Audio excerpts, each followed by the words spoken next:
Combination சமையல். அதாவது கீரை வந்து புளி ஊற்றி கீரை பண்ணியிருக்கேன். அதுக்கு வந்து பருப்பை போட்டு வேக வச்சு விட்டு கீரையை வேக வச்சு விட்டு அதுக்கப்புறம் அதுக்கு கொஞ்சம் ஒரு கரண்டி புளியை ஊற்றி நம்ம சாம்பார் பொடியே போட்டால் போதும். சாம்பார் பொடியே போட்டு அதை வந்து கொஞ்சம் பருப்பு தான் கொஞ்சம் ஜாஸ்தி போடணும். போட்டுட்டு இதை வந்து தாளித்து கொட்டி கடுகு பெருங்காயம் கொஞ்சம் மெந்தியம் தாளித்து கொட்டி அதை கீரை பண்ணணும்.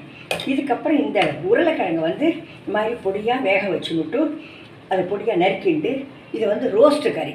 இது வந்து என்னன்னாக்கா இந்த காம்பினேஷன் இந்த கீரைக்கும் இந்த இது உருளைக்கிழங்கு காரக்கறிக்கும் ரொம்ப ரொம்ப ஒட்டிட்டு நல்லாயிருக்கும். இதை வந்து நீங்கள் லீவு நாளில் பண்ணிடனாக்கா குழந்தைங்கள்லாம் விரும்பி சாப்பிடுவாள். அவ்வளோ நல்லாயிருக்கும் இது ரெண்டும் காம்பினேஷன். இதை வந்து பண்ணி பாருங்கள். உங்களுக்கு பண்ண தெரியும், பட் பண்ணி பாருங்கள். இது ரெண்டையும் ஒன்றா பண்ணி பாருங்கள். ரொம்ப நல்லாயிருக்கும். லைக் பண்ணுங்க, ஷேர் பண்ணுங்க.